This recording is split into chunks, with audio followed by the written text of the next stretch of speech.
नमस्कार दोस्तों, SBS online academy में आपका स्वागत है और मैं जय सर और आप देख रहे हैं नो ड्रामा नो फेंक ओनली स्टडी चैनल। और आज का ये वीडियो जो एसएसटी से तैयारी कर रहा है, जीट लेवल 2 में एसएसटी से तैयारी कर रहा है, उन विद्यार्थियों के लिए बहुत ही महत्वपूर्ण वीडियो है। तो वो विद्यार्थी ज़रूर देखें इस वीडियो को। और आपके एसएसटी में बता दूं कि विज्ञान गणित को छोड़कर जो बाकी सब्जेक्ट है, संस्कृत है, हिंदी है, इंग्लिश है, जो भी सब्जेक्ट है उसके 60% एसएस से संबंधित आते हैं। और उनमें से 50 क्वेश्चन आपके एसएस से होंगे और 10 क्वेश्चन उनके टीचिंग मेथड से संबंधित होंगे। तो अब आपको इस वीडियो से मैं ये बताऊंगा कि आपको कौन सी बुक पढ़नी और आप स्वतः ही पहचान जाओगे। किसी को ज़रूरत नहीं है पूछने की कि कौन सी बुक अपने को पढ़नी है। और यहाँ पर मैं आपको बताने वाला हूँ कि रीट 2017 के अंदर जो एसएस के सवाल आए थे 50% कहाँ से आए थे, और विथ प्रूफ के साथ मैं आपको दिखाऊंगा कि रीट 2017 एसएस के पूरे 50%, यहाँ पर मैं टीचिंग मेथड की बात नहीं कर रहा, सिर्फ 50% एसएस के आए उनकी बात करूँगा। और उनके साथ आपको प्रूफ भी दिखाऊंगा कि ये पर्सन यहाँ से लिया गया है। तो यहाँ पर इस वीडियो को अपन जानेंगे कि रीट 2017 के अंदर जो क्वेश्चन आए हैं वो कौन सी कक्षा से आए, कौन सी बुक से आए, कौन से पार्ट से आए और कौन से पेज नंबर से ये क्वेश्चन लिया गया है। वो पेज आपके सामने दिखाऊंगा कि ये पर्सन है आपका और ये आपका पेज नंबर है। तो दोस्तों, वैसे तो मैं ये साइंस मैथ का स्टूडेंट हूँ, लेकिन फिर भी एसएस के लिए मेरी ये 15 दिन की मेहनत ने पूरे एक पर्सन के ढूंढ निकाला और आपके सामने आज वो प्रूफ आपके सामने प्रस्तुत कर रहा हूँ। तो मेरी 15 दिन की मेहनत के लिए आपका इस वीडियो के एक लाइक ज़रूर बनता है दोस्तों, और शेयर करिए वीडियो को ज़्यादा से ज़्यादा अपने दोस्तों के साथ। और इस बात को दिमाग में बैठा के मत शेयर करिए कि उसको पता लग जाएगा ये पूरे पर्सन रीट में कहाँ से आए। दोस्तों देखो, कक्षा 10 में अगर सभी विद्यार्थी सेम किताबें पढ़ते हैं, वो किताब जो भी है सभी समान किताबें पढ़ते हैं, फिर भी मेरिट में एक ही आता है। अगर किसी वैकेंसी में 500 पोस्ट हैं तो सभी लगभग एक ही किताबें पढ़ रहे हैं। मान लो ये अभी ये रीट का ही उदाहरण ले लो, 31,000 अभी पोस्ट हैं आपके वहाँ। हालांकि मान लो बढ़ जाए, आगे कोई बढ़ जाए तो आपके लिए फ़ायदा है, लेकिन सेलेक्ट होने वाले 31,000 ही होंगे। लेकिन लगभग जो 15 लाख विद्यार्थी है वो सभी किताबें लगभग समान ही पढ़ते हैं। अब वो इस पर डिपेंड करता है कि उसकी बुद्धि लब्धि क्या है या उसका पढ़ने का तरीका क्या है। दोस्तों तो ज़रूर वीडियो को शेयर करिए, ये मत सोचना कि ये अपने दोस्तों के साथ पता लग जाएगा उसको पूरे पर्सन कहाँ से है। तो ज़रूर वीडियो को शेयर करिए और चैनल पर नए हैं तो चैनल को सब्सक्राइब कर ले, ताकि इस प्रकार का कोई अन्य वीडियो आए आपके रीट से संबंधित महत्वपूर्ण वीडियो है तो आप तक पहुँचे ज़रूर। तो अब आपने जो प्रश्न है पूरे और देखते हैं, और प्रश्नों का क्रम में अपनी कक्षा के हिसाब से कर रहा हूँ। ये जैसे मान लो ये पहले कक्षा 6 के प्रश्न देखेंगे, भाई कक्षा 6 से कितने प्रश्न आए, फिर 7 से, फिर 8 से, फिर 9, फिर 10, 11, फिर 12, पूरे प्रश्न 12 तक से, यानी 6 से 12 तक अपन देखने वाले हैं। और जो किताब का पेज है वो भी आपको मैं यहाँ पर दिखाने वाला हूँ, भाई इतने पेज नंबर पर ये स्थित क्वेश्चन है। तो प्रश्नों का जो क्रम है वो अलग अलग हो सकता है, लेकिन क्लास वाइज मैंने व्यवस्थित किया है। भाई 101 क्वेश्चन पहले आ रहा है, 92 नंबर का क्वेश्चन पहले आ रहा है, फिर 180 नंबर का क्वेश्चन आ गया। तो वैसे क्वेश्चनों का क्रम चेंज है दोस्तों, तो ध्यान रखें। तो वीडियो को देख के ज़रूर अंत तक देखिए कि पूरे प्रश्न कहाँ से आए विथ प्रूफ सहित दोस्तों। ठीक है, तो शुरू करते हैं आज का ये वीडियो अपना। ठीक है दोस्तों, देखते हैं पहला क्वेश्चन आपका। ये क्वेश्चन नंबर 101 आपके सामने दिख रहा है। तो क्वेश्चन नंबर 1 है, एशिया की सबसे लंबी नदी। तो दोस्तों ध्यान रखें, पेज आपके पास में जो किताब है उसका और मेरी किताब का पेज, जो मैंने किताबें ली है वो लगभग जो रीट 2017 हुई थी उसके आसपास की किताबें हैं दोस्तों। यानी कोई किताब 16 की है तो कोई 17 की है। तो आपके पास मान लो अभी 19-20 की किताबें हैं, तो आपको पेज नंबर ये हो सकता है कि मेरे जहाँ पर क्वेश्चन मिल रहा है 43वें नंबर पेज नंबर पर मिल रहा है, तो आपको हो सकता है 45 या 46 पर मिले दोस्तों। क्योंकि हर 70 में जो किताबें हैं वो चेंज होती रहती है थोड़ी बहुत, इसलिए पेज या पार्ट आगे पीछे हो सकते हैं, लेकिन आपको ज़रूर पार्ट मिलेंगे। 19-20 की जो किताबें आपको स्पष्ट कहा गया कि आपका सिलेबस 2000 जो आरबीसी की किताबें 19-20 पर आधारित है। मैं यहाँ पर जो रीट 2017 हुई थी उसकी पास की मेरे पास किताबें थी, उनमें से मैंने स्क्रीनशॉट लिए हैं और आपके सामने प्रस्तुत कर रहा हूँ दोस्तों, ध्यान रखें। तो और अगर आप साइंस में से स्टूडेंट है और साइंस के क्वेश्चन आपको देखने हैं कि कहाँ से आए, कौन सी किताब से आए प्रूफ के साथ, तो आपको नीचे डिस्क्रिप्शन में लिंक दिया गया, वहाँ जाके देख सकते हैं दोस्तों। पहला क्वेश्चन आपका एक एशिया की सबसे लंबी नदी, तो इसका पहले मैं आंसर बता देता हूँ। इसका आंसर है यांगत्से। ये नदी एशिया की सबसे लंबी नदी है। और ये क्वेश्चन आपका आया है, देखते हैं ये प्रश्न आपका आया है दोस्तों कक्षा 6 से। देखो ये कक्षा 6 की किताब का पेज है, और उस पार्ट का नाम क्या है दोस्तों? उस पार्ट का नाम है महाद्वीप और महासागर। क्या नाम है? महाद्वीप और महासागर। ये कक्षा 6 की किताब का प्रिंट है, और ये कक्षा 6 का 6ठा पार्ट है दोस्तों, और ये सामाजिक विज्ञान की किताब है। और इसका पेज नंबर मैं बता दूं आपको, पेज नंबर 43 है, आपको नीचे दिखा दूंगा। तो यहाँ पर दोस्तों स्पष्ट लिखा है, चीन में बहने वाली यांगत्से नदी एशिया की सबसे लंबी नदी। यहाँ से ये क्वेश्चन आया हुआ है। तो अगले क्वेश्चन देखते हैं। ये क्वेश्चन कंप्लीट होने के बाद देखो ये महाद्वीप और महासागर दे रखे हैं, और पेज नंबर आपको यहाँ पर 43 पर आप देख सकते हैं। अगला क्वेश्चन देखते हैं कि किलिमंजारो पर्वत किस देश में स्थित है? Question number 102। Question number 102, Kilimanjaro पर्वत किस देश में स्थित है? तो इसका आंसर आपको मैं बता देता हूँ। पहले आंसर है तंजानिया। इसका राइट आंसर कौन सा होगा? तंजानिया। ये भी कक्षा 6 से आए, इसी पार्ट से आए दोस्तों। देखते हैं ये पार्ट का पेज, आपके अगला पेज ये पार्ट का है। ये वही पार्ट है, सेम ही कक्षा 6 से, यानी एक ही पार्ट से 2 क्वेश्चन मिले हैं आपको। तो ये पार्ट वही पार्ट है, कक्षा 6 का 6ठा पार्ट है दोस्तों। उस पार्ट का नाम महाद्वीप और महासागर है, और ये सामाजिक विज्ञान की किताब है, कक्षा 6 की किताब है दोस्तों। तो ये आपको दे रखा है उस पेज पर नीचे। देखते हैं कि ये आपको दे रखा है यहाँ पर अफ्रीका महाद्वीप। तो अफ्रीका महाद्वीप में स्थित है किलिमंजारो। तो अफ्रीका महाद्वीप के बाद में यहाँ पर ये वर्णन आपको दे रखा है। पेज नंबर ये 43 दे रखा है। जैसे पेज नंबर 44 पर जाएंगे अपन, तो ये आपको यहाँ पर स्पष्ट लिखा है कि किलिमंजारो कहाँ स्थित है? तंजानिया में किलिमंजारो पर्वत स्थित है, और केन्या में केन्या पर्वत स्थित है। यहाँ पर ये दे रखा अपने को, तो यहाँ पर किलिमंजारो पर्वत देखना है। तो किलिमंजारो पर्वत कहाँ पर स्थित है? तंजानिया में। ये कक्षा 6 से आया हुआ। अगला क्वेश्चन अपन देखते हैं। अगला क्वेश्चन आपका है क्वेश्चन नंबर 125। Question number 125। तो क्वेश्चन नंबर 125 भी आपकी कक्षा 6 से आया हुआ है दोस्तों।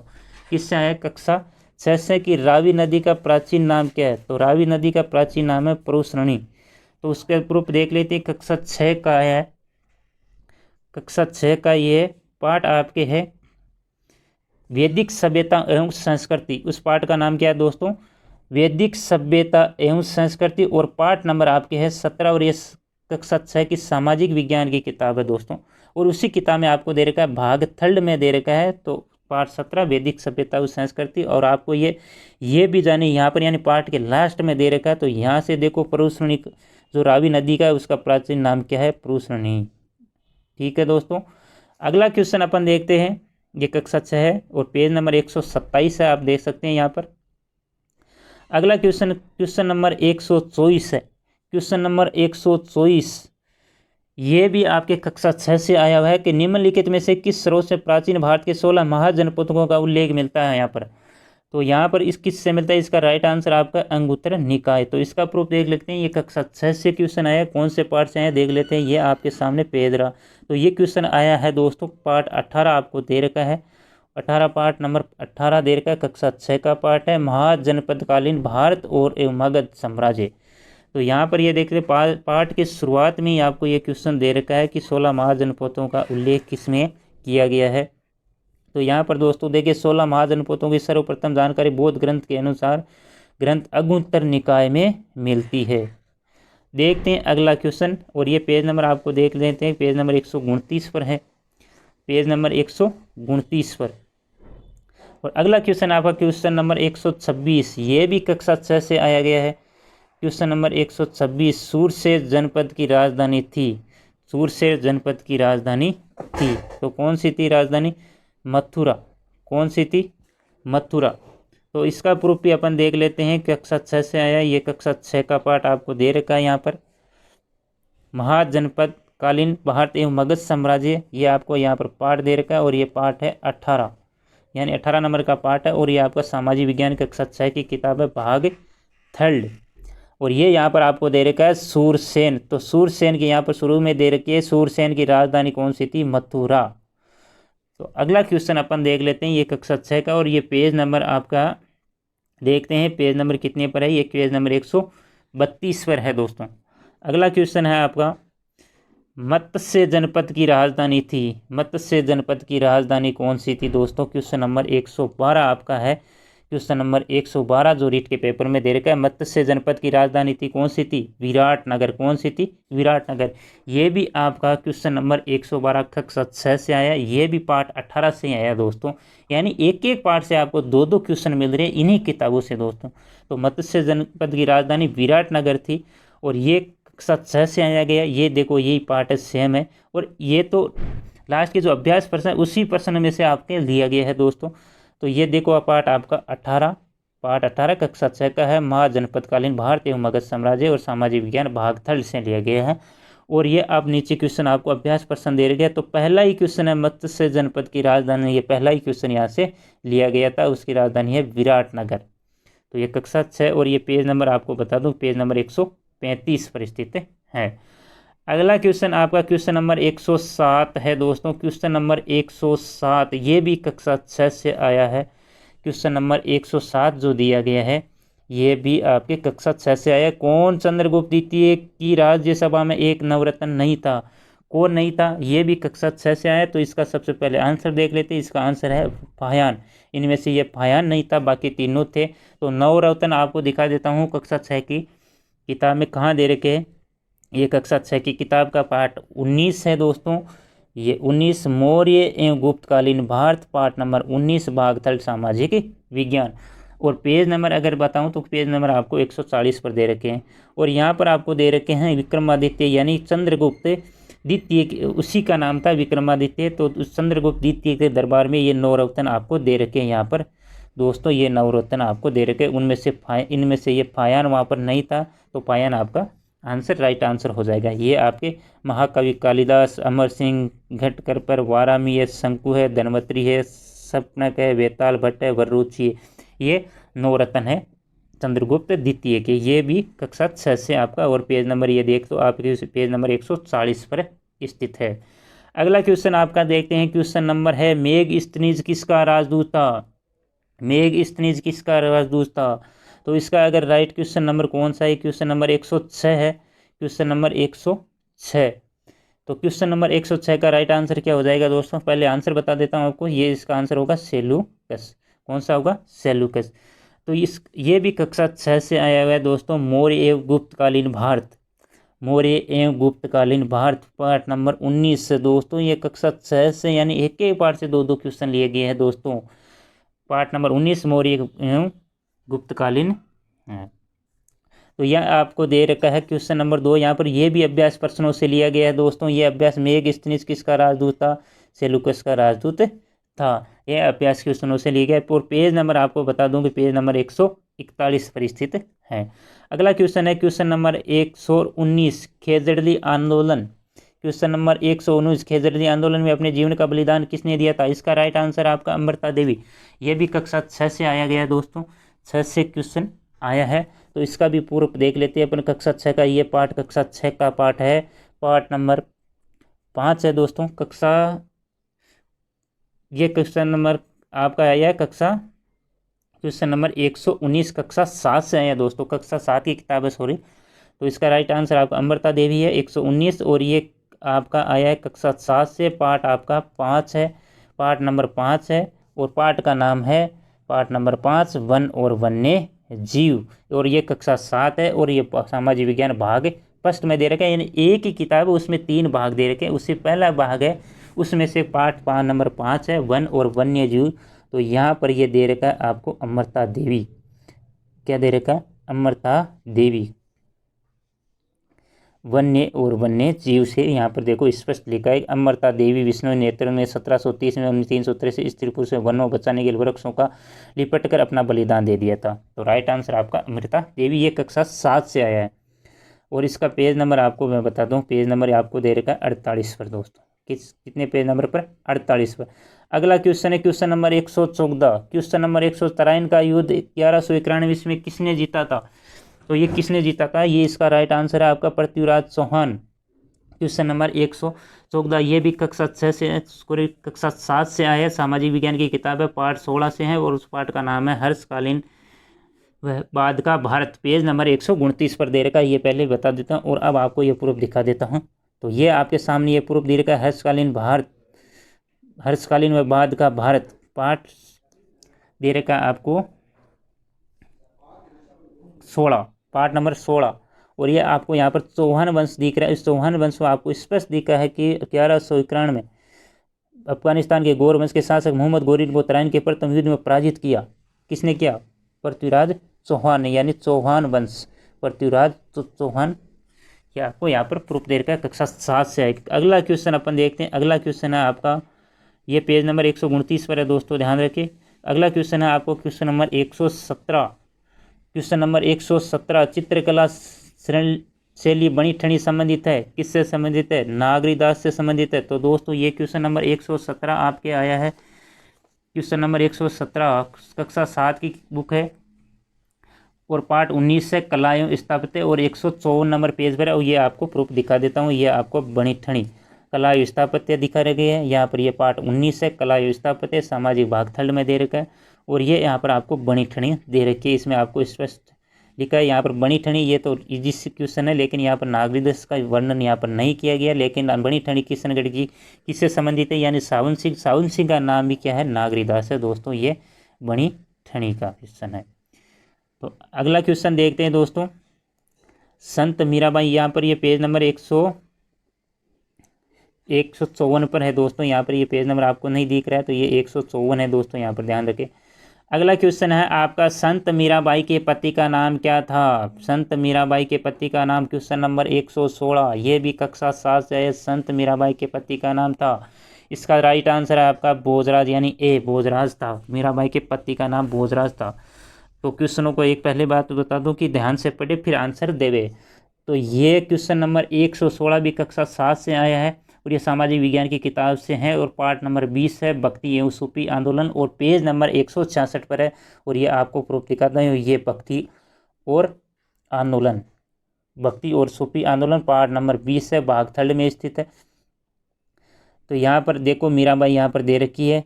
मीराबाई के यहाँ पर देखो नीचे, इनका विवाह मेवाड़ के महाराणा सांगा के बड़े बेटे भोजराज के साथ हुआ था। तो उसके मीराबाई के पति का नाम क्या था? भोजराज। कक्षा 7 से अगला क्वेश्चन है और ये पेज नंबर आपको 166 पर बता दिया। ये पेज नंबर 166 है दोस्तों, यहाँ पर ध्यान रखें। और अगला क्वेश्चन है 115, ये भी कक्षा 7 से आया। क्वेश्चन नंबर 115, राजस्थान का कौन सा नृत्य 2010 में यूनेस्को की अमूर्त सांस्कृतिक धरोहर सूची में सम्मिलित किया गया था? तो कौन सा था? कालबेलिया था। ये भी कक्षा 7 से क्वेश्चन आया है। क्वेश्चन नंबर 115 कक्षा 7 की सामाजिक विज्ञान है और उस पार्ट नंबर 21 है और पार्ट का नाम है आपके लोक संस्कृति और पेज नंबर आपके 100 यानी 179 179। तो ये आपका प्रूफ देख लेते हैं। अगला प्रूफ आपका ये है, पार्ट आपका 21 कक्षा 7 का 21वां पार्ट है, लोक संस्कृति। लोक संस्कृति यहाँ पर दे रखा है। नीचे आपको ये कालबेलिया नृत्य दे रखा है। तो इस कालबेलिया नृत्य में आपको स्पष्ट यहाँ पर लिखा है कि यूनेस्को में सूचीबद्ध किया गया। यहाँ पर स्पष्ट दिखा देता हूँ। ये अब देखो, इसको हाल ही में ये कालबेलिया नृत्य दे रखा है और हाल ही में इस नृत्य को यूनेस्को के द्वारा सूचीबद्ध किया गया है। अगला क्वेश्चन आपका ये, और ये पेज नंबर आप देख रखे हैं, पेज नंबर 179 यानी 179 पर स्थित है। अगला क्वेश्चन आपका है 146 पर। वाह भाई वाह, इतनी एक ही क्लास से 7 या 8 क्वेश्चन मिल रहे हैं। अभी तो कक्षा 6 या 7 चल रही है, उसके बाद में देखते हैं। तो क्वेश्चन नंबर 146 आपका है, निम्नलिखित में से कौन सी नदी उत्खात भूमि के लिए कुख्यात है? तो कौन सी नदी है दोस्तों? ये चंबल नदी कुख्यात है उत्खात भूमि के लिए। कौन सी नदी है? चंबल। ये क्वेश्चन नंबर 146 का आया है, आपके कक्षा 8 से आया है और उसके बाद में अपन देखेंगे, पूरा विश्लेषण करेंगे किस कक्षा से कितने क्वेश्चन आए। तो ये क्वेश्चन नंबर 146 कक्षा 8 से सामाजिक विज्ञान की किताब है, पार्ट 3 से जल संसाधन और पेज नंबर 23 पर स्थित है। तो देखते हैं इसका ये प्रूफ आपके सामने यहाँ पर दे रखा है। पार्ट नंबर 2 है दोस्तों, सॉरी यहाँ पर पार्ट नंबर 3 बोला था, पार्ट नंबर 2 है राजस्थान का एक सामान्य परिचय, उसमें सामाजिक विज्ञान भाग फर्स्ट में आपको कक्षा 8 की ये किताब है। तो यहाँ पर देखते हैं कि अरावली पर्वत दे रखा है, नीचे आपको पूर्वी मैदानी भाग दे रखा है। तो पूर्वी मैदानी भाग में आपको स्पष्ट यहाँ पर दे रखा है कि जो चंबल नदी है बीहेड़ या डांग उत्खात भूमि के नाम से जाना जाता है, यहाँ पर ये स्पष्ट लिखा गया। अगला क्वेश्चन नंबर आपका, अगला क्वेश्चन है क्वेश्चन नंबर 148। ये भी कक्षा 8 की बुक से आया है। क्वेश्चन नंबर 148, गग्गर का मैदान अवस्थित है। 148 ये कक्षा 8 की सामाजिक विज्ञान पार्ट 3 जल संसाधन पेज नंबर 23 से आया है दोस्तों। तो ये इसका आंसर पहले बता दूं कि गंगानगर और हनुमानगढ़ जिलों में स्थित है, यानी गग्गर का मैदान कहाँ स्थित है, गंगानगर और हनुमानगढ़ जिलों में स्थित है। तो इसका प्रूफ देख लेते हैं। ये कक्षा 8 का पाठ नंबर 3 है, जल और संसाधन, पाठ नंबर 3 भाग फर्स्ट में दे रखा है। और यहाँ पर देखो बनास नदी दे रखी है, यहाँ पर माई नदी, उसके बाद में गग्गर नदी आपको दे रखी है। तो गग्गर नदी के जो आसपास का क्षेत्र है वो गग्गर का मैदान कहलाता है। और गग्गर नदी कहाँ पर बहती है, हनुमानगढ़ और श्रीगंगानगर में बहती है। तो गग्गर नदी के आसपास का क्षेत्र है वो गग्गर का मैदान कहलाएगा। अगला क्वेश्चन आपका है क्वेश्चन नंबर 138 दोस्तों। क्वेश्चन नंबर 138 ये भी कक्षा 8 से आया है। क्वेश्चन नंबर 138 सामाजिक विज्ञान की किताब पार्ट नंबर 4 भूमि संसाधन और कृषि, पेज नंबर 33 पर आपको यहाँ पर दिया गया है। तो इसका रबी की फसल है, तो यहाँ पर आपका राइट आंसर होगा सरसों, क्योंकि रबी की फसल है। तो यहाँ पर ये पेज आपको कक्षा 8 का दे रखा है, कक्षा 8 का भूमि संसाधन और कृषि पार्ट 4 दे रखा है, सामाजिक विज्ञान या भाग फर्स्ट में दे रखा है। और यहाँ पर नीचे वाणिज्य कृषि, उसके बाद कृषि ऋतुएं। तो यहाँ पर आपको दे रखा है दोस्तों, इनमें से आप खरीफ की फसल दे रखी है, रबी की फसल, जायद की फसल दे रखी है। तो यहाँ पर अपन गेहूँ, जौ, चना, सरसों आदि रबी की फसल। तो इस प्रश्न, इस लाइन से भी अपन इस प्रश्न का आंसर दे सकते हैं। ये तो बहुत ही सरल क्वेश्चन है दोस्तों। अगला क्वेश्चन आपका है क्वेश्चन नंबर 149 क्वेश्चन, राजस्थान का प्रथम वस्त्र उद्योग स्थापित हुआ था। दोस्तों इसमें वो बहुत ही शानदार क्वेश्चन था। तो ये प्रथम वस्त्र क्वेश्चन नंबर 149, राजस्थान का प्रथम वस्त्र उद्योग स्थापित हुआ था दोस्तों। ये भीलवाड़ा में न होकर ये कहाँ हुआ था दोस्तों, ये ब्यावर में हुआ था। और ये भी क्वेश्चन नंबर 149 कक्षा 8 की बुक से आए दोस्तों। और कक्षा 8 की सामाजिक विज्ञान की किताब पर पार्ट नंबर 6 है औद्योगिक परिदृश्य, और पेज नंबर 50 पर दे रखे। और अब आपको प्रूफ दिखा देता हूँ। ये आपको दे रखा है पाठ कक्षा 8 का पार्ट 6 है औद्योगिक परिदृश्य। तो यहाँ पर देखिए, यहाँ पर उद्योग से संबंधित दिया गया सूती वस्त्र उद्योग है। उस सूती वस्त्र उद्योग में यहाँ पर देखो, यहाँ पर आपको स्पष्ट दिया है कि वस्त्र निर्माण राजस्थान का सबसे प्राचीन उद्योग है। इसकी पहली मिल अजमेर जिले के ब्यावर में 1889 में स्थापित हुई थी। यही आपसे पूछ रहा था। तो ये पेज नंबर आपको देखिए, पेज नंबर 50 पर स्थित है, देख लेना दोस्तों। अगला प्रश्न नंबर 150, अगला क्वेश्चन नंबर 150 आपको दे रखा है। 2011 की जनगणना के अनुसार निम्नलिखित में से राजस्थान के किस जिले की 10 की जनसंख्या वृद्धि दर न्यूनतम रही। तो सबसे न्यूनतम किसकी रही थी, ये गंगानगर की रही थी दोस्तों। और ये क्वेश्चन नंबर 150 भी कक्षा 8 से आया है और पार्ट नंबर 7 है जनसंख्या, और पेज नंबर 57 पर आपको दिया गया है। तो देख लेते हैं इसका भी प्रूफ अपन। और ये दे रखा है आपको जनसंख्या का पार्ट है, का पार्ट का नंबर 7 है दोस्तों, भाग फर्स्ट में ही दिया है। और यहाँ पर आपको नीचे आपको मैं दिखा देता हूँ। यहाँ पर ये वृद्धि दर दे रखी है, 10 की वृद्धि दर। यहाँ पर इसका ग्राफ भी बनाया गया है। और इसके राजस्थान के संदर्भ में यहाँ पर दोस्तों यहाँ पर दे रखा है दोस्तों, ये रहा कि बाड़मेर और जैसलमेर जनसंख्या में सबसे अधिक तथा गंगानगर में सबसे कम वृद्धि हुई है। 10 की वृद्धि दर सबसे कम किस में हुई, लगभग 10% के आसपास पर गंगानगर में हुई। तो राइट आंसर आपका क्या था, गंगानगर। ये प्रश्न वहाँ से लिया गया है। अगला क्वेश्चन आपका है क्वेश्चन नंबर 95। क्वेश्चन नंबर 95, निम्न में से सामाजिक न्याय से संबंधित संवैधानिक प्रावधान नहीं है। क्वेश्चन नंबर 95, थोड़ा सा इसको नीचे कर देता हूँ ताकि आप स्पष्ट देख सकते हैं। क्वेश्चन नंबर 95, निम्न में सामाजिक न्याय से संबंधित संवैधानिक प्रावधान नहीं है। इसका सबसे पहले क्वेश्चन नंबर 95 है, कक्षा 8 है और पार्ट 10 से आया है। और पार्ट का नाम इस सामाजिक न्याय है। पेज नंबर आपको 82 और 83 पर मिलेगा दोस्तों। और इसका पहले आंसर बताते हैं। तो ये प्रावधान ये नहीं है, समान कार्य तो समान वेतन, इसके लिए प्रावधान इसमें नहीं किया हुआ है। तो इसका प्रूफ अपन देख लेते हैं। ये आपका कक्षा 8 का ये पार्ट दे रखा है, सामाजिक न्याय का पार्ट है। और यहाँ पर देखो, ये सामाजिक न्याय की स्थापना हेतु यहाँ पर ये प्रयास यहाँ पर आपको दे रखे हैं।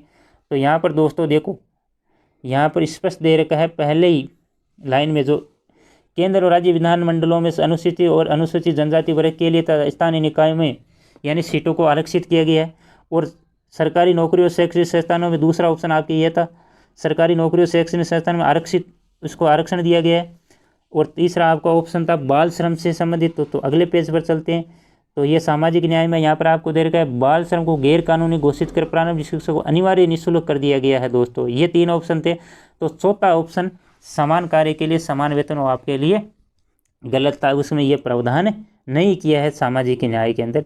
और ये पेज नंबर आप देख सकते हैं, पेज नंबर 83 पर है। अगला क्वेश्चन आपका है क्वेश्चन नंबर 109। क्वेश्चन नंबर 109, सामाजिक सुधारक गोविंद गुरु का जन्म कहाँ हुआ था? तो कौन से परिवार में हुआ था ये पूछ रहा है। तो पंडित परिवार में हुआ, किसान परिवार में हुआ, जमींदार में हुआ या बंजारा परिवार में हुआ। ये क्वेश्चन नंबर 109 भी आपका कक्षा 8 से आया है दोस्तों, और पार्ट नंबर 19 है, आधुनिक भारत में होने वाले वैचारिक परिवर्तन और समाज सुधारक। और ये पेज नंबर आपको 143 में मिलेगा। इससे पहले मैं आपको आंसर बताते तो इसका जन्म हुआ था बंजारा परिवार में। अब अपन प्रूफ देख लेते हैं भाई साहब। ये आरबीसी की जो किताब है ना, उस जिसने पढ़नी उसके तो बल्ले बल्ले हो गई रिट 2017 में। अगर दोस्तों ये वीडियो पसंद आए तो ज़रूर लाइक करना और अपने दोस्तों के साथ ज़्यादा से ज़्यादा शेयर करना ना भूले दोस्तों। ये है आपका कक्षा 8 की जो किताब, पार्ट नंबर 19 आधुनिक भारत में होने वाले वैचारिक परिवर्तन और समाज सुधार। इसमें आपको नीचे यहाँ पर दे रखा, पहले एनिमेशन दे रखी है, उसके बाद में समाज सुधार गोविंद गुरु यहाँ पर दे रखा है। तो इसका जन्म आपको स्पष्ट यहाँ पर दे रखा है, बंजारा परिवार में बांसिया ग्राम डूंगरपुर में हुआ था इसका दोस्तों ये गोविंद गुरु। ये कक्षा 8 से लिया गया है दोस्तों। यानी पूरे 50 प्रश्नों का आपको मैं प्रूफ यहाँ पर दिखाने वाला हूँ दोस्तों। तो देखते रहिए, बने रहिए वीडियो पर, अंत तक देखते रहिए दोस्तों। प्रत्येक क्वेश्चन का आपको यहाँ पर प्रूफ मिलेगा दोस्तों। तो यहाँ पर अगला क्वेश्चन नंबर 111। वाह भाई वाह, बहुत ही शानदार क्वेश्चन था। ये भी क्वेश्चन कई लोगों को नहीं मिला, लेकिन आपके सामने मैंने खोज निकाला। क्वेश्चन नंबर 111, लंदन में वीर विनायक दामोदर सावरकर के लिए आगे अध्ययन है तो छात्रवृत्ति की व्यवस्था किसने की थी? तो इसका सही आंसर है वो श्यामजी कृष्ण वर्मा। इसका भी मैं आपको प्रूफ, ये क्वेश्चन नंबर 111 भी कक्षा 8 से आया है और पार्ट नंबर है 22, राष्ट्रीय आंदोलन, पेज नंबर 162 यार 162 पर दिया गया है। तो अब दिखाता हूँ आपको दामोदर सावरकर की मदद किसने की थी छात्रवृत्ति की। तो ये पार्ट नंबर 22 आपको यहाँ पर दे रखा है और भाग थर्ड में मिलेगा दोस्तों, पार्ट नंबर 22 राष्ट्रीय आंदोलन। यहाँ पर देखो ये दे रखा है पार्ट, और ये आ गए आपके सावरकर जी, और सावरकर जी के लिए पढ़ाई की लंदन रवाना हुए। और यहाँ पर देखो विनय के लंदन में, देखो यहाँ पर उस समय इंग्लैंड में रह रहे प्रसिद्ध क्रांतिकारी श्यामजी कृष्ण वर्मा ने विनय के लिए लंदन में उच्च अध्ययन के लिए छात्रवृत्ति की व्यवस्था की और पढ़ाई के लिए लंदन रवाना हो गए। तो किसने मदद की थी? श्यामजी कृष्ण वर्मा ने दोस्तों, ये स्पष्ट आपको लिखा। और ये पेज नंबर आपको यहाँ पर दिखा देता हूँ, पेज नंबर 162 पर एक बार फिर दिखा देता हूँ। अगला क्वेश्चन नंबर 110 है आपका। क्वेश्चन नंबर चेतावनी चुटकियाँ किसने लिखे? ये बहुत ही सिंपल, कई बार आ चुका है क्वेश्चन। यहाँ पर थोड़ा सा ऊपर कर देता हूँ, ये बहुत ही बार क्वेश्चन पूछा जा चुका है। ये रिपीट होता है यानी हर बार रिपीट होता है क्वेश्चन। इसका आंसर क्या है दोस्तों? क्वेश्चन नंबर 110 का केसरी सिंह बारिट के द्वारा चेतावनी चुटकियाँ लिखे गई है। क्वेश्चन नंबर 110 कक्षा 8 से आया दोस्तों, पार्ट नंबर 22 है आपका।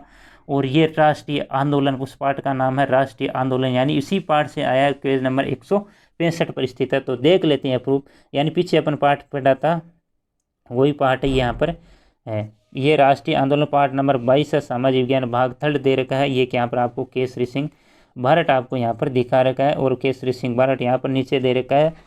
केसरी सिंह ने महाराणा को 1300 में चेतावनी चुटकियाँ भेजी। तो चेतावनी चुटकियाँ केसरी सिंह भारत ने। अगला क्वेश्चन आपका है क्वेश्चन नंबर आपका 127। क्वेश्चन नंबर 127, ये क्वेश्चन भी कई बार पहले से पूछा जा चुका है। राजस्थान राज्य अपने परिपूर्ण रूप में किस तिथि को आया था? तो किस तिथि को आया था दोस्तों? 1 नवंबर 1956 को। ये कि भाई कई एग्जाम में पूछा जा चुका है।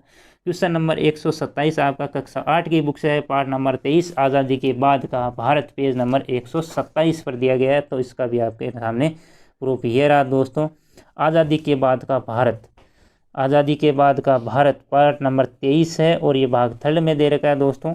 यानी एक ही किताब, उसमें उसी किताब के 3 भाग दे रखे, तो भाग थर्ड में। और इस तरह वर्तमान राजस्थान का 1 नवंबर 1956 को एकीकरण हुआ। तो यानी जो वर्तमान स्वरूप में आया राजस्थान कब आया? 1 नवंबर 1956 को आया। देखते हैं अगला क्वेश्चन, क्वेश्चन नंबर 113। ये कक्षा 8 के कंप्लीट हो गए। अब क्वेश्चन अपन चलते हैं कक्षा 9 के अंदर।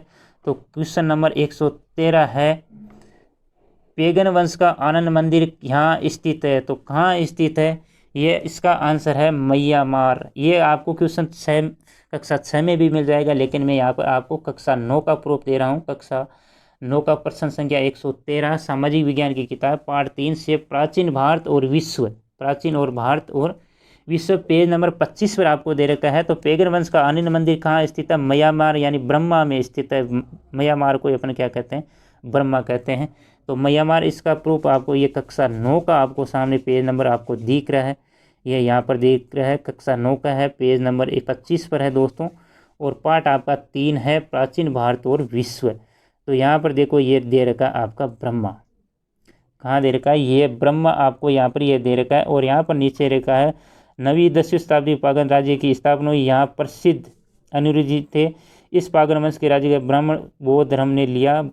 और यहाँ पर आपको इस पर थोड़ा ऊपर ले लेता हूँ और दिखा देता हूँ। यहाँ पर लिखा है कि ब्रह्मा का आनंद मंदिर भारतीय शिल्पकारों द्वारा ही निर्मित है। यानी यहाँ पर जो ब्रह्मा का आनंद मंदिर स्थित है, और ये ब्रह्मा या मरमर आज भी कई नाम हिंदू संस्कृति से मेल खाते हैं। तो ब्रह्मा का आनंद मंदिर कहाँ स्थित है दोस्तों? ये है म्यांमार में स्थित, यानी ब्रह्मा में स्थित है।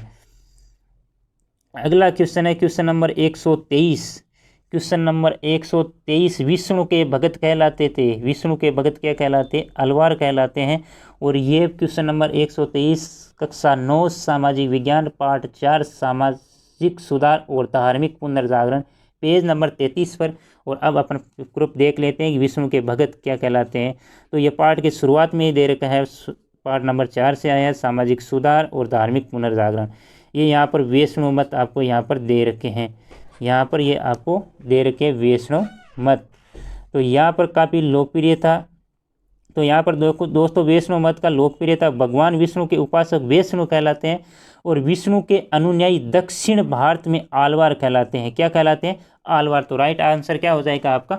आलवार। क्वेश्चन नंबर, अगला क्वेश्चन नंबर आपका है क्वेश्चन नंबर 120। क्वेश्चन नंबर 120 ये भी कक्षा 9 से आया है दोस्तों। किससे आया है? कक्षा 9 से आया। क्वेश्चन नंबर 20, पुस्तक आनंद मंट में वंदे मातरम किसने लिखा था? ये क्वेश्चन भी कहीं बंकिम चंद्र चटर्जी ने लिखा था दोस्तों। यहाँ पर ये कई बार क्वेश्चन पूछा जाएगा। ऐसे क्वेश्चन, कुछ क्वेश्चन ऐसे हैं जो बहुत ही इजी क्वेश्चन है दोस्तों।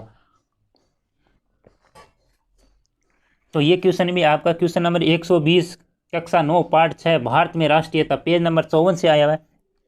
तो आज आप आंसर दे के लिए अब आपके सामने ये प्रूफ दिखा देता हूँ। ये रहा क्वेश्चन, नीचे से देखेंगे, नीचे आपको अंग्रेजी का प्रभाव, उसके बाद में ये रहा आपका भारतीय साहित्यकारों का योगदान। तो सबसे पहले यहाँ पर दे रखा है भारतीय कवियों और लेखकों ने राष्ट्र प्रेम साहित्य गुण आनंद मठ एवं नील दर्पण नाटकों के मंचन से राष्ट्रवाद को, बंकिम चंद्र चटर्जी का आनंद मठ देशभक्ति का पर्याय बन गया, वंदे मातरम गीत इन्हीं की देन है।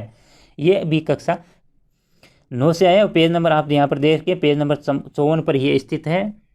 और तो चलते हैं अगला क्वेश्चन नंबर 118।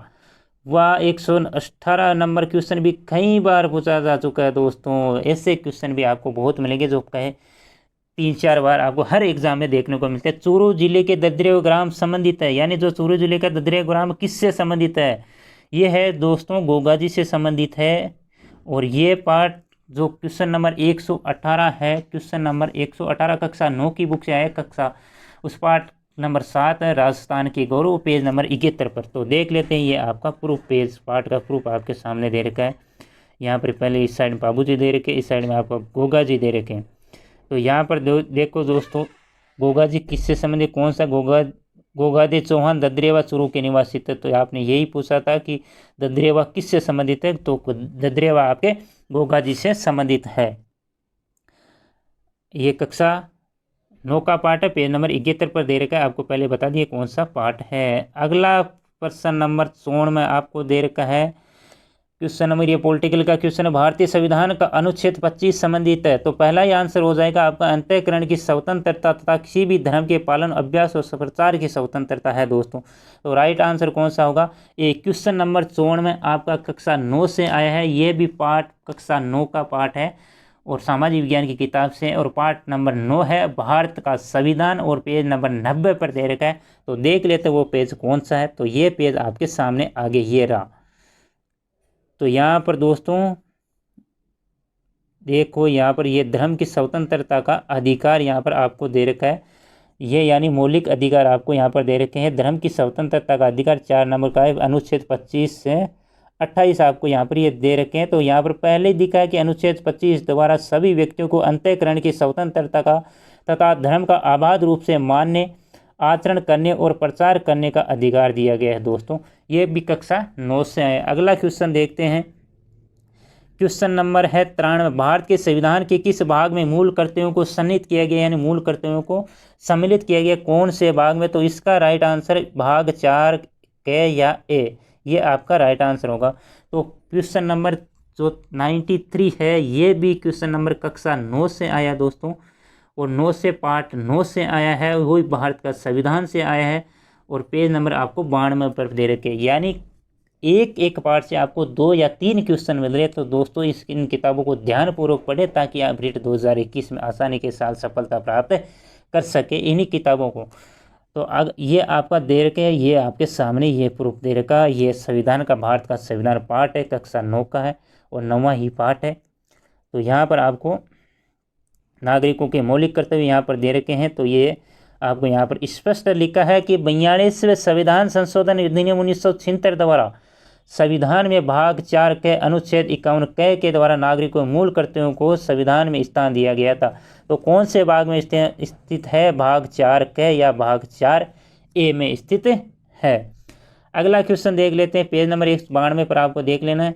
अगला क्वेश्चन आपका क्वेश्चन नंबर 142, यह भी कक्षा 9 से आया हुआ है दोस्तों। क्वेश्चन नंबर 142, वाह भाई वाह, शानदार क्वेश्चन लिया गया है। सिंधु गंगा के मैदान में जहाँ से आंतरिक प्रवाह पुनः प्रकट होती है, स्थानीय रूप से जानी जाती है, किस नाम से जानी जाती है?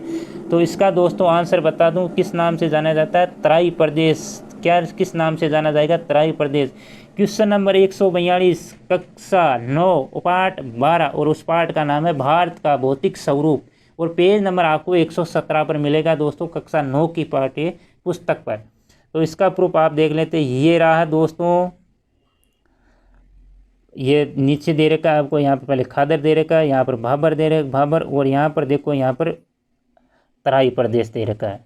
तो तराई प्रदेश, और ये पेज नंबर 117 पर है। तराई प्रदेश भाबर के दक्षिण में मैदान का वह भाग है जहाँ भाबर प्रदेश का भूमिगत जल प्रवाह पुनः धरातल पर प्रकट हो जाता है, उसको स्थानीय भाषा में अपन क्या जाते हैं? तराई प्रदेश कहते हैं। तो ये आपका क्वेश्चन आप आसानी के साथ आराम के साथ देख सकते हैं। मैं धीरे धीरे चल रहा हूं ताकि आप प्रूफ के साथ इसको पाठ को आसानी के साथ पहचान पाए।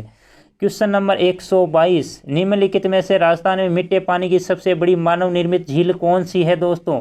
तो कौन सी है झील? जयसमंद झील है। इसका राइट आंसर कौन सा है? जयसमंद झील। क्वेश्चन नंबर 122, क्वेश्चन नंबर 122 ये भी कक्षा 9 से आया है दोस्तों, और पार्ट 13 उस पार्ट का नाम है भारत की नदियां और झीलें, और पेज नंबर 129 पर आपको दे रखा है।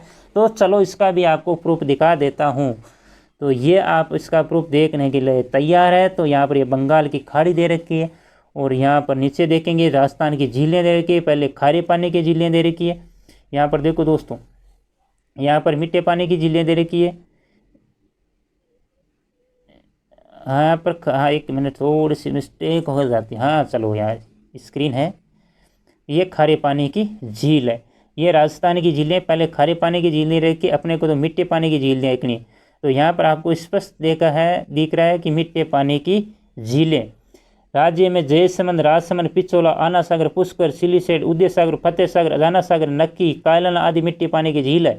और आपको लास्ट में ये दे रखा है कि जयसमंद झील राजस्थान की सबसे बड़ी कृत्रिम झील है, और किसकी झील है? यह मानव निर्मित है। कृत्रिम का मतलब मानव निर्मित झील है, और ये पेज नंबर 129 पर दे रखा है आपको, कक्षा 9 की पाठ्य पुस्तक है। अगला क्वेश्चन नंबर देखते हैं दोस्तों, क्वेश्चन नंबर 141। क्वेश्चन नंबर 141 भी जो लास्ट क्वेश्चन है कक्षा 9 की पाठ्य पुस्तक से है। क्वेश्चन नंबर 141 आपको दे रखा है, भारत में शीतकालीन वर्षा कहाँ से उत्पन्न होने वाले चक्रवातों का परिणाम। ये क्वेश्चन भी दोस्तों कई बार एग्जाम में आ चुका है। तो किस किस रेन है? भूमध्य सागर से उत्पन्न होते हैं। किससे होते हैं? भूमध्य सागर से। और ये क्वेश्चन नंबर 141 आपका कक्षा 9 से आया, और पार्ट नंबर 14, और उस पार्ट का नाम है भारत की जलवायु, पेज नंबर 136 पर दे रखा है दोस्तों। और ये पेज नंबर 136 अपन देख लेते हैं, किताब का जो प्रिंट दे रखा है। तो यहाँ पर दे रखे 100 पेज नंबर 36 शीत ऋतु दे रखी है। यहाँ तो जो माउंट होती है वो शीत ऋतु में होती है। तो यहाँ पर शीत ऋतु पहले दे रखी है, इसका वर्णन यहाँ पर किया गया है। तो उसके बाद यहाँ पर ऊपर देखो तापमान, ऊपर वापस पेज के ऊपर जाएंगे तो ये ग्रीष्म ऋतु से पहले जस्ट वर्षा दे रखी है, यानी शीतकालीन की वर्षा दे रखी है। इस शीत ऋतु में देश के उत्तर पश्चिम भाग में भूमध्य सागरीय चक्रवातों तथा दक्षिण में लौटते मानसून से तमिलनाडु के पूर्वी तटों के सभी वर्षा होती है। इस ऋतु में भूमध्य सागरीय चक्रवातों यानी पश्चिमी विक्षोभ से होने वाली वर्षा रबी की फसल के लिए वरदान साबित होती है। तो किससे होती है? भूमध्य सागर से उत्पन्न होती है शीत ऋतु में होने वाली वर्षा। अगला क्वेश्चन देखते हैं दोस्तों। अगला क्वेश्चन है क्वेश्चन नंबर 100। क्वेश्चन नंबर 100 है, थोड़ा नीचे करके दिखाते हैं। क्वेश्चन नंबर 100 आपको दे रखा है। क्वेश्चन नंबर 100 दोस्तों, भारत के राष्ट्रपति के चुनाव के निर्वाचन मंडल में शामिल है। तो क्वेश्चन नंबर 100 आपकी आया है कक्षा 10 से, पार्ट 6, केंद्र सरकार, पेज नंबर 86 पर आपको दे रखा है।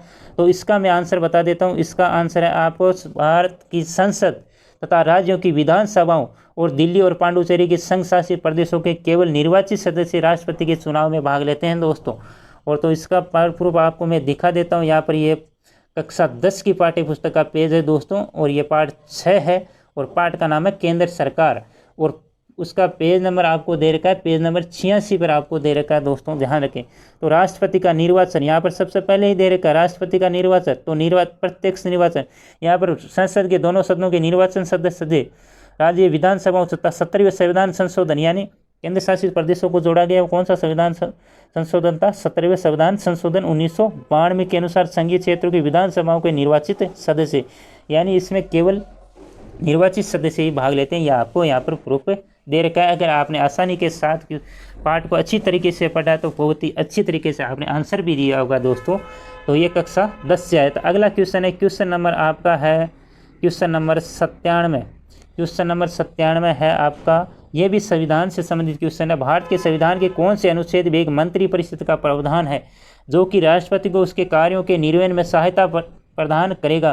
तो इसका राइट आंसर है मंत्री परिषद अनुच्छेद 74 के अनुसार। तो राइट आंसर आपका ए हो जाएगा। क्वेश्चन नंबर 97 भी आपका कक्षा 10 से आएगा और ये भी पार्ट 6 से आएगा। केंद्र सरकार पार्ट का नाम है, और 89 यानी 89 पर आपको ये दे रखा है। तो ये इसका प्रूफ दे रख लेते हैं। और अगला ये प्रूफ आपका दे रखा है, और नीचे आपको यहाँ पर बता देता हूँ। यहाँ पर नीचे दे रखा है मंत्री परिषद। तो यहाँ पर आपको मंत्री परिषद यहाँ पर दे रखा है पेज नंबर 89 पर। मूल संविधान के अनुच्छेद 74 में उत्पन्न है कि राष्ट्रपति को उसके कार्यों के संपादन और सहायता के लिए और परामर्श के लिए एक मंत्री परिषद होगी। कौन से अनुच्छेद के? अनुच्छेद 74 के अनुसार। ये कक्षा 10 से आया क्वेश्चन है। अगला क्वेश्चन है क्वेश्चन नंबर 99।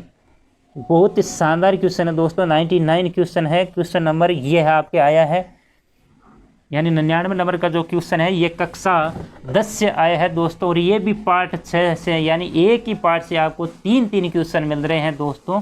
कितने क्वेश्चन? 3 क्वेश्चन। और ये भी पार्ट नंबर 6 है और पार्ट केंद्र सरकार। और इसका पेज नंबर आपको मिलेगा यह 92 पर। कितने पेज नंबर पर मिलेगा?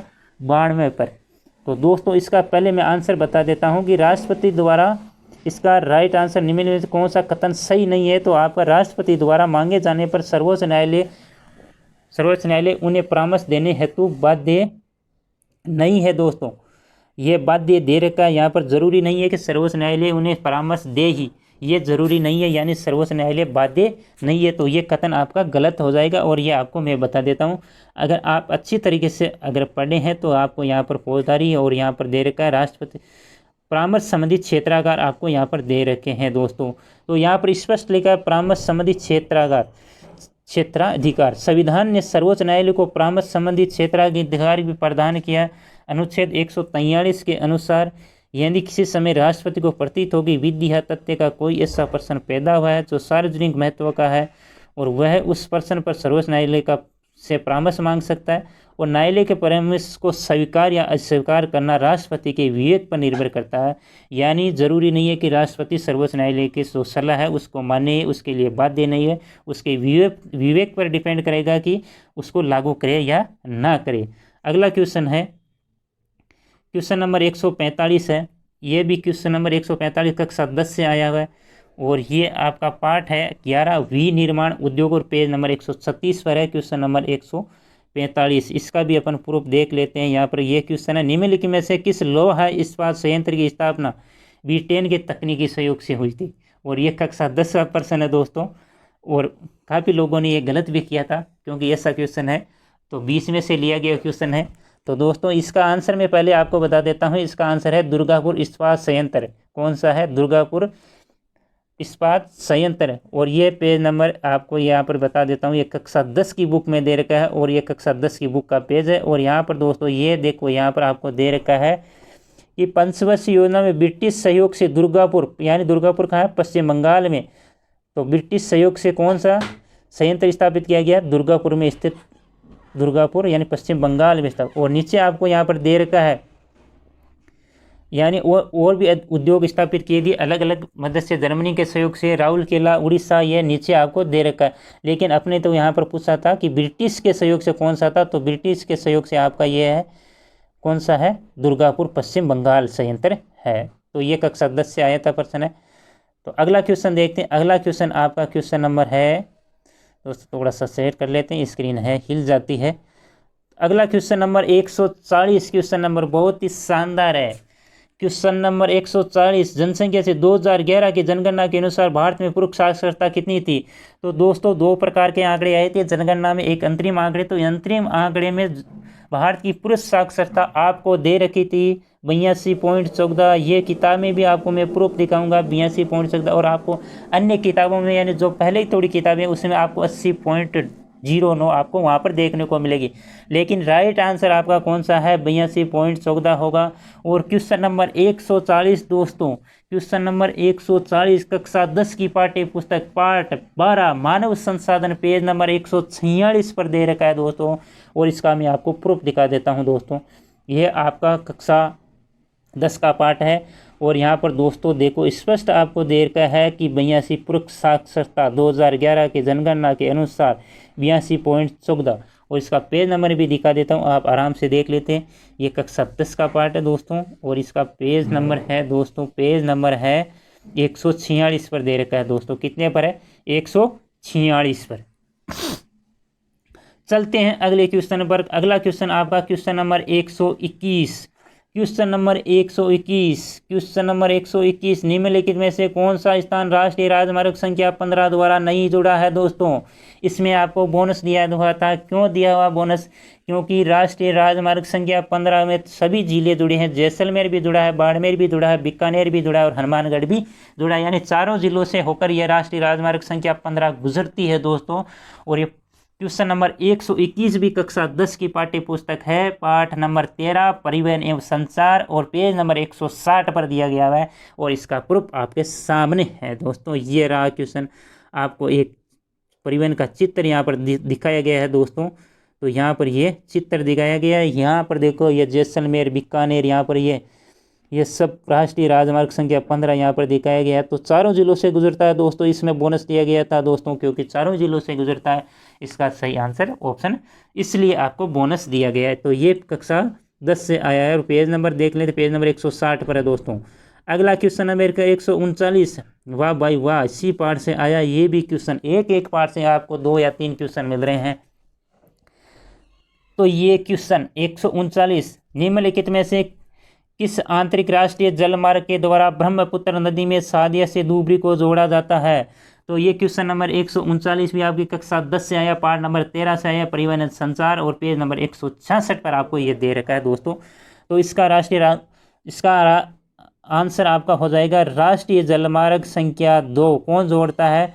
यानी सादिया और धुबरी को कौन जोड़ता है? राष्ट्रीय जलमार्ग संख्या 2। तो आपको यहाँ पर देखो ये रहा पार्ट आपका प्रमुख समुद्री पतन, यहाँ पर राष्ट्रीय जलमार्ग आपको दे रखे हैं। और यहाँ पर राष्ट्रीय जलमार्ग नंबर संख्या 2 दे रखा है। ये है सादिया और धुबरी को मध्य 891 किलोमीटर लंबी ब्रह्मपुत्र नदी जलमार्ग है। ये आपको यहाँ पर दे रखा है। अगला क्वेश्चन है आपका क्वेश्चन नंबर 104, क्वेश्चन नंबर 104, ये ज्योग्राफी से संबंधित क्वेश्चन है, क्वेश्चन नंबर 4। अब अपन चलते हैं कक्षा 11 में, 10 के अपने कंप्लीट कर लिए हैं। तो दोस्तों इसको थोड़ा सा ऊपर कर देते हैं दोस्तों, इसको क्वेश्चन को, ताकि आपको आसानी। क्वेश्चन नंबर 104 कक्षा 11 से आए दोस्तों। कक्षा 11 से बेसाल्ट सेल किसका उदाहरण है? तो इसका पहले आंसर मैं देता हूँ, बाह्य आग्नेय सेल का उदाहरण है दोस्तों। और ये क्वेश्चन आपका क्वेश्चन नंबर 104 कक्षा 11 की ज्योग्राफी की किताब से आया। और उसमें पार्ट दे रखा है पार्ट नंबर 5 खनिज एवं सेल। और पेज नंबर 44 पर आपको ये क्वेश्चन दे रखा है दोस्तों। आपको ये प्रूफ दिखा देता हूँ। ये पेज आपका कक्षा 11 का है और यहाँ पर देखो आग्नेय सेल, यहाँ पर आपको आग्नेय सेल दिखा रखे, थोड़ा सा नीचे करके दिखा देता हूँ क्योंकि स्क्रीन यहाँ पर थोड़ी छोटी है, इसलिए ये आग्नेय सेल दे रखी है। और इसमें आपको देख रहा है नीचे देखो दे रखा है, नीचे यहाँ पर ये दे रखा है बेसाल्ट। ये आग्नेय सेल का उदाहरण है। किसका? बेसाल्ट किसका उदाहरण है? आग्नेय सेल का। कक्षा 11 से आया है। और यहाँ पर देखो ये पेज नंबर आपको ऊपर दे रखे, पेज नंबर मैंने बता दिया, क्वेश्चन नंबर पेज नंबर 44 पर दोस्तों ऊपर इसमें अब की बार। और ये भी कक्षा 11 से क्वेश्चन आया दोस्तों, क्वेश्चन नंबर 103, समताप सीमा पर औसत तापमान रहता है। जो समताप है उसकी सीमा पर जो औसत तापमान है वो कितना रहता है? इसका आंसर सबसे पहले मैं बता देता हूँ। इसका आंसर है 0 डिग्री सेल्सियस रहता है। और ये क्वेश्चन नंबर आपका 103 ज्योग्राफी कक्षा 11 की ज्योग्राफी पार्ट 8 और उस पार्ट का नाम है वायुमंडल का संगठन तथा संरचना और पेज नंबर 82 पर आपको दे रखा है दोस्तों क्वेश्चन नंबर 103। और अब आपको मैं प्रूफ दिखा देता हूं दोस्तों। और ये दे रखा है आपको पार्ट, उस पार्ट का नाम है वायुमंडल का संगठन तथा संरचना। और यहाँ पर देखो, यहाँ पर दे रखा है, ये आपको ग्राफ दिया हुआ है दोस्तों। और इस ग्राफ में देखो आप, यहाँ पर सबका तापमान दिया गया है और इस ग्राफ की सहायता से इस साइड में आपको ऊंचाई दे रखी है दोस्तों, एक साइड में आपको ऊंचाई दे रखी है और एक साइड में आपको ग्राफ में दर्शाया गया है तापमान दर्शाया गया है। तो सबसे पहले मैं थोड़ा सा ऊपर करके आपको दिखा देता हूँ ताकि आप नज़र आए। तो ये आपका तापमान दे रखा है इस साइड में, उस साइड में आपके ऊंचाई दे रखी है। तो यहाँ पर ये जीरो डिग्री का देखो, 0 डिग्री से यहाँ से ग्राफ में मिलाएंगे तो समताप सीमा पर ये यहाँ पर मिल रहा है। तो समताप सीमा कहाँ पर है? 50 किलोमीटर की दूरी पर स्थित है। तो यहाँ पर ये तापमान कितना है? 0 डिग्री सेल्सियस तापमान किसका है? ये है आपके समताप सीमा का तापमान आपको पूछ सकता है। दोबारा आपको आसानी के साथ यहाँ पर नीचे करके दिखा देता हूँ। यहाँ पर ये ग्राफ दिखाया गया दोस्तों, जिस चीज़ का तापमान दिखा रहा है ये ग्राफ आपको ऐसे चल रहा है, ऐसे ऐसे ऐसे करके ये ग्राफ तापमान को दर्शा रहा है, जैसे यहाँ पर इस साइड में ऊंचाई दिखा रही है। तो यह आप आसानी के साथ देख सकते हैं। तो ये देखो यहाँ पर ये समताप आपको सीमा दे रखी है यहाँ पर, और इस समताप सीमा का यहाँ पर तापमान कितना है? 0 डिग्री सेल्सियस। यानी ये ग्राफ यहाँ पर मिल रहा है तो किस पर मिल रहा है? 0 डिग्री सेल्सियस पर। तो समताप सीमा का ताप 0 डिग्री सेल्सियस। कैसे कैसे क्वेश्चन कहाँ से क्वेश्चन ले लेते हैं, यानी जो क्वेश्चन एग्जामिनर होता है वो लगभग इन्हीं किताबों से प्रश्न लेते हैं दोस्तों। तो अगला क्वेश्चन है आपका क्वेश्चन नंबर ये कक्षा 11 से 2 ही क्वेश्चन आए थे दोस्तों। अपन पूरा विश्लेषण लास्ट में देखेंगे कि कौन सी कक्षा से कितने प्रश्न आए। याकुत जनजाति का वास्ते यानी आवास स्थान कौन सा है? क्वेश्चन नंबर 47 है, सिर्फ याकुत जनजाति का आवास है। न्यूजीलैंड है, अमेजन बेसिन है, कोंगो बेसिन है, कौन सा है? तो इसका आंसर होगा आपका उत्तरी साइबेरिया। कौन सा होगा? उत्तरी साइबेरिया। उत्तरी साइबेरिया। क्वेश्चन नंबर आपका 147 है, सॉरी क्वेश्चन नंबर 147 है।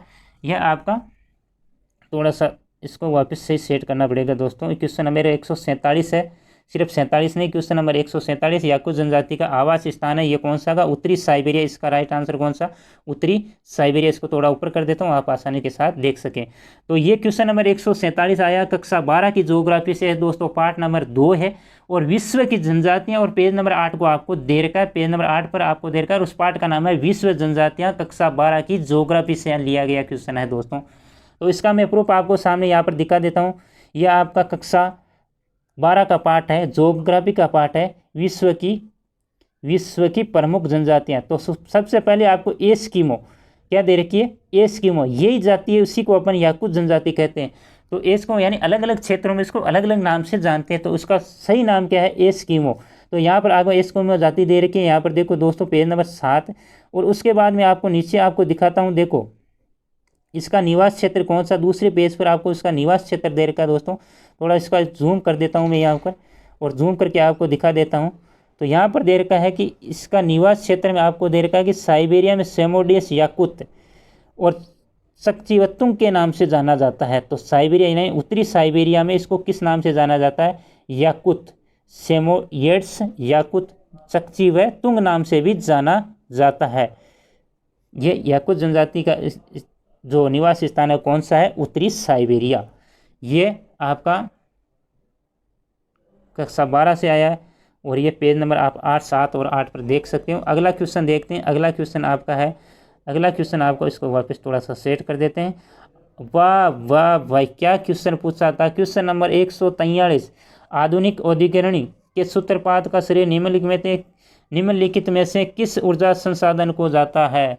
तो इसका राइट आंसर होगा कोयला। किसको जाता है सूत्रपात, आधुनिक औद्योगिकरण के का सूत्रपात किस संसाधन को जाता है, कोयले को जाता है। तो ठीक है दोस्तों, इसका आंसर क्या होगा, कोयला। क्वेश्चन नंबर 143 आपको बता देता हूँ, ये कक्षा की 12 की ज्योग्राफी पार्ट 17 ऊर्जा संसाधन और पेज नंबर 180 से आया दोस्तों। किससे आया, पेज नंबर 180 से आया है। तो ये पेज नंबर 180 अपन देख लेते हैं। ये ऊर्जा संसाधन पार्ट 17 आपको दे रखा है, और इस पार्ट को मैं थोड़ा जूम कर देता हूँ। और ये आपका पार्ट 17 ऊर्जा संसाधन, और यहाँ पर पहले ही दे रखा है कि आपको कोयला, क्या दे रखा है, कोयला। और तो यहाँ पर देखो, विश्व में आधुनिक औद्योगिकरण का सूत्रपात करने का श्रेय कोयले को ही जाता है। तो ये क्वेश्चन आपसे पूछा था। तो आधुनिक औद्योगिकरण का सूत्रपात किसको जाता है, कोयले को। अगला क्वेश्चन है आपका क्वेश्चन नंबर 144। क्वेश्चन नंबर 144, वाह क्या शानदार क्वेश्चन पूछा था। 144 क्वेश्चन भी कक्षा 12 की ज्योग्राफी पार्ट 18 कृषि और पेज नंबर 199 पर आपको दे रखा है, और ये पूछा था। और क्वेश्चन नंबर 144 है, टिकाऊ दीर्घकालीन सतत कृषि है तो निम्नलिखित में से भारत के किस राज्य ने रासायनिक उर्वरक के उपयोग को निषेध कर दिया था। तो ऐसा राज्य कौन सा था जो जैविक खेती के लिए, प्रथम राज्य ऐसा कौन सा, सिर्फ और सिर्फ यहाँ पर जैविक खेती होती है, कौन सा है, पूर्णतः जैविक खेती करने वाला राज्य कौन सा है, सिक्किम है। कौन सा है, सिक्किम है। और ये कक्षा 12 की ज्योग्राफी से आया। तो देख लेते हैं इसका प्रूफ भी। यहाँ पर ये कक्षा 12 की ज्योग्राफी का जैविक कृषि का यहाँ पर ये पार्ट दे रखा है, और इसमें भारत में यहाँ पर आपको दे रखा है भारत में जैविक कृषि। तो भारत में यहाँ पर जैविक कृषि, यहाँ पर देखो, यहाँ पर सीधा सा लिखा हुआ है दोस्तों, यहाँ पर तो भारत में जैविक कृषि ये। और इसमें सिक्किम देश का पहला पूर्ण जैविक खेती करने वाला राज्य। 18 जनवरी 2016 को गंगटोक सिंह में आयोजित टिकाऊ कृषि सम्मेलन में सिक्किम को पूर्णतः जैविक खेती करने वाला देश का पहला राज्य घोषित किया गया दोस्तों। ये यहाँ पर कक्षा 12 की ज्योग्राफी से आया, पेज नंबर 199 पर आपको दे रखा है। अब अपन चलते हैं कक्षा 12 की पॉलिटिकल से संबंधित क्वेश्चन, 3-4 क्वेश्चन आए हैं, तो अपन देख लेते हैं। तो यहाँ पर कक्षा 12 की जो पॉलिटिकल है उससे जो क्वेश्चन आए थे, पहला क्वेश्चन है भाई साहब, बहुत ही शानदार क्वेश्चन है। और पॉलिटिकल के कितने क्वेश्चन आए आपको मैं बता देता हूँ। क्वेश्चन नंबर ज्योग्राफी के कक्षा 12 से क्वेश्चन 1 2 3 4 3 या 4 क्वेश्चन आए हैं, और पॉलिटिकल 1 2 3 4 क्वेश्चन पॉलिटिकल के आए, एक हिस्ट्री से आया दोस्तों। अभी उसका पूरा विश्लेषण अपन लास्ट में बता दूंगा कि क्या क्या कहाँ से आया है। तो पहला क्वेश्चन नंबर 91 क्वेश्चन नंबर 1 सिर्फ 91 है, क्वेश्चन नंबर 91। और क्वेश्चन है आपका, भारत के संविधान की प्रस्तावना में उल्लिखित, भारत के संविधान की प्रस्तावना में उल्लिखित हम भारत के लोग से क्या तात्पर्य है। तो इसका संपूर्ण प्रताप भारत के लोगों में निहित है, इसका राइट आंसर होगा। और ये क्वेश्चन नंबर 91 कक्षा 12 की पॉलिटिकली और राजनीतिक विज्ञान से आया है, और इसमें भी इकाइयाँ दे रखी है दोस्तों। तो इकाई फर्स्ट में पहला पार्ट दे रखा है राजनीति, और पहला पार्ट है भारत के संविधान की विशेषताएं। और भारत के संविधान की विशेषताएं पेज नंबर 88 पर आपको मैं दिखा देता हूं। पेज नंबर ये आपका 88 रहा। ये भारत इकाई फर्स्ट है, भारत के संविधान की विशेषताएं, भारत का संविधान है, ये आपका पार्ट पहला है, इकाई फर्स्ट में दे रखा है। और तो सबसे पहले विशेषताएं दे रखी है, विशेषताओं में आपको यहाँ पर प्रस्तावना दे रखी है। क्या दे रखी है, प्रस्तावना दे रखी है दोस्तों। तो प्रस्तावना में आप देखो, यहाँ पर प्रस्तावना ये रही आपकी प्रस्तावना, और दर्शाया गया है। और यहाँ पर नीचे देखे, इसके महत्व को देखते हुए इसके संविधान की आत्मा भी कहा जाता है। प्रस्तावना की शुरुआत में हम भारत के लोग से अभिप्राय है कि अंतिम प्रभुता भारतीय जनता में निहित है, यह संविधान की मुख्य विशेषता है दोस्तों। तो ध्यान रखिए ये संविधान। अगला क्वेश्चन है, क्वेश्चन नंबर है आपका question number 92। Question number, Bharat के संविधान के किस अनुच्छेद के अंतर्गत स्पृश्यता को समाप्त किया गया है। तो इसका राइट आंसर कौन सा, अनुच्छेद 17 के तहत इसको समाप्त किया गया है। और प्रश्न नंबर 92 में भी आपका कक्षा 12 है, पॉलिटिकल पार्ट नंबर 2 से है, और ये भी इकाई फर्स्ट में दे रखा है। और उस पार्ट का नाम है मौलिक अधिकार, नीति निर्देशक तत्व और मूल कर्तव्य। पेज नंबर आपको 95 पर दे रखा है, तो आपको पेज नंबर वो दिखा देता है दोस्तों। और ये पेज नंबर आपको ये रहा, पेज नंबर। और ये यहाँ पर नीचे आपको दे रखा है अनुच्छेद 17, यहाँ पर स्पष्ट दे रखा है, ये दे रखा दोस्तों स्पष्टता का अंत। अनुच्छेद 17 ये कोई 20 बार क्वेश्चन आ चुका है, हर क्वेश्चन में आता है। अस्पष्टता का अंत किस अनुच्छेद के तहत किया गया, तो अनुच्छेद 17। कई बार एग्ज़ाम में आ चुका है दोस्तों, कितनी बार, जितनी बार आपको हर एग्ज़ाम में आपको कोई एग्ज़ाम जब इसमें पॉलिटिकल आती है उसमें देख लेना उठा के, राजस्थान पुलिस हो, पटवार हो, रिट हो, RS हो, कुछ जो भी एग्ज़ाम और हर कंपटीशन एग्जाम में वो ये बहुत ही महत्वपूर्ण क्वेश्चन है, यानी हर बार आपको एग्जाम में, तो याद रखें अनुच्छेद 17। अगला क्वेश्चन है ये पेज नंबर 95 आपको दे रखा है, ध्यान आप देखें तो देख लेना। तो अभी जो भी बाहर की किताबें चल रही है वो सेम किताबें चल रही है, यानी जो प्रेजेंट में की किताबें चल रही है वही किताबें हैं जो 17-18 में चलती थी, वही सेम ही अभी भी चल रही है। अब की बार चेंज हो जाएगी इस 70 से दोस्तों, तो ध्यान रखें इस बार से NCERT हो जाएगी, पिछली बार तो यही थी। अब यहाँ पर क्वेश्चन नंबर 6 में आपको दे रखा है कि लोकसभा की कार्रवाई के संचालन के लिए आवश्यक गणपूर्ति क्या है। तो इसकी आवश्यक गणपूर्ति क्या है दोस्तों, 1/10 है, यानी कुल सदस्य संख्या का, चाहे राज्यसभा हो चाहे लोकसभा हो, कुल सदस्य संख्या का कितना होगा 1/10, कितना होगा 1/10 पार्ट। ये क्वेश्चन नंबर 6 में ये कक्षा 12 की पॉलिटिकली पार्ट 1:21 सेकंड से आया और उस पार्ट का नाम है भारत में शासन, और पेज नंबर 110 पर आपको दे रखा है दोस्तों। कितने पेज नंबर पर, क्वेश्चन नंबर 6 में 110 पेज नंबर पर दे रखा है, उस पार्ट का नाम है भारत में शासन। तो उसका प्रूफ आपको दिखा देता हूँ। तो लोकसभा में कार्यवाही के संचालन के लिए गणपूर्ति 1/10 कुल सदस्य संख्या का 1/10 होनी चाहिए, और ये आपको मैं प्रूफ दिखा देता हूँ। यहाँ पर ये प्रूफ दे रखा है, और ये गणपूर्ति कोरम यहाँ पर दे रखा है, उस गणपूर्ति कोरम में स्पष्ट लिखा है यहाँ पर देखो। इसका अर्थ यह हुआ कि लोकसभा की कार्रवाई का संचालन करने तो सदन में कम से कम 55 सदस्य, यानी कुल सदस्य संख्या का 545 का 10वां भाग, यानी 545 का 10वां भाग कितना होगा 55। अब की बार मान लो आपसे संख्या पूछ ले तो कितनी होनी चाहिए 55, तो ध्यान रखें 1/10। इसी प्रकार राज्यसभा में 25, गणपूर्ति के लिए कितने सदस्यों की आवश्यकता होगी 25, यानी 1/10। दोनों सदनों में गणपूर्ति के लिए कितनी सदस्य होगी, कुल सदस्य संख्या का 1/10, यानी लोकसभा में 55 और राज्यसभा में 25। ठीक है, अगला क्वेश्चन देखते हैं। पेज नंबर 110 पर आपको ये देख रहे हैं कि पेज नंबर 110 पर आपको दे रखा है। अगला क्वेश्चन है क्वेश्चन नंबर 98।